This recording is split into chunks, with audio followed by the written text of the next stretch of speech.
Hello Stenographers, today I am giving you a dictation from Sir Kailash Chandra Magzine, transcription number 31 with the speed of 100 words per minute, so be ready for it.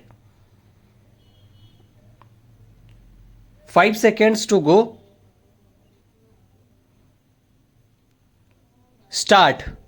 Madam Deputy Chairman, the main question for consideration of this House is whether the increase in the passenger fares and in the freights that has been proposed by the Railway Minister should have the support of this House or not. I have been listening with some interest to the speeches so far made, as they are all unanimous on one point, namely that there should be no increase, particularly so far as the second class passengers are concerned.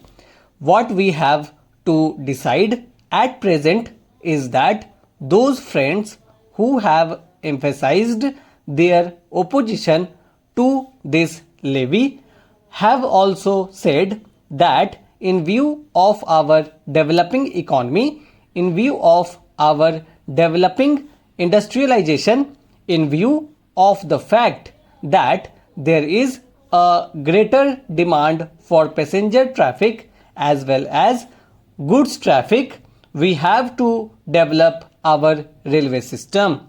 We have to see that we increase our lines. We have also to see that we double our lines. We have also to see that the production of the locomotives, wagons and coaches is increased with greater rapidity. Otherwise, we will not be able to meet the demand of the developing economy. It is also agreed that according to the recommendations of the Pay Commission, we all feel that our workers, our laborers are entitled to DA, which will be to the tune of rupees 12 crores. There are no two opinions about it.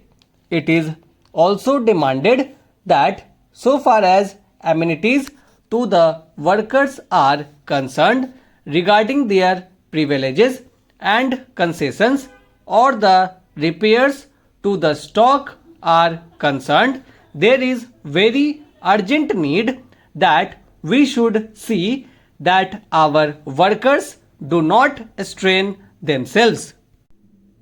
An engine driver should not be asked to do work for more than 12 hours.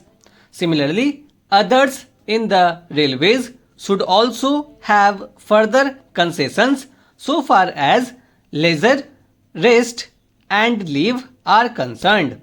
It is also agreed and it has been emphatically stressed on all hands that the second class passengers are not getting amenities which they should get. The greater portion of the income comes from the second class passengers, and the position is that they are not getting their dues by way of rest and comfort which are necessary for them. I appreciate that effort is being made, that so far as sleeping accommodation and provision of fans to the second class passengers are concerned, something is being done. But this does not touch even the fringe of the problem, and when we see the second class passengers huddled together like cattle, not even having sufficient air to breathe in, we feel that there is something seriously wrong with our railway administration. We have also to see that the shortage that we had about the supply of wagons to the coal mines and to our steel industry is not there.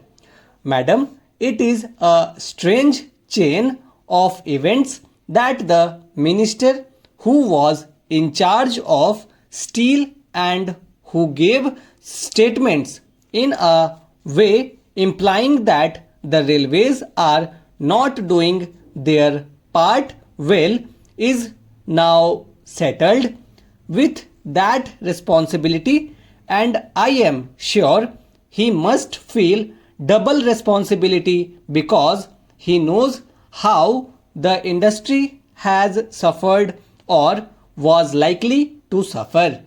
As the Minister of Steel, he charged the Railway Minister of not doing things which should have been done. So now these are the problems that we have to meet, and the question arises how to meet them. I quite understand that there could be some economy affected in administration. I could also understand that by tightening the administration and seeing that there is not much of ticketless travel, we could improve the position. I could also understand that by taking effective measures regarding the new responsibility which Parliament has placed on the shoulders of the railway department, namely the liability of a common carrier for goods for which they have provided rupees 2 crores, and by having all these things in mind, there could be some reduction in expenditure. But I do not think that reduction would be of a value sufficient to meet the increasing demands of the railways. That is the problem. It is true that it will be hard to increase any fare. It would be hard to increase any freight. We do realize and we do appreciate it, and as representatives of the people, we do feel every day that our people are being taxed more and more. As regards freight, madam, my own view is that so far as food articles are concerned, this proposal should be modified just as there has been a modification in the case of giving encouragement for exports and in certain other respects. Similarly, I feel that so far as food articles are concerned, the proposal should be modified, and on the other things, these freights may continue as proposed. In this way, the danger that has been pointed out by honorable members, and to a certain extent correctly, that if the prices of food articles go up, that would create difficulty, would be avoided. Stop.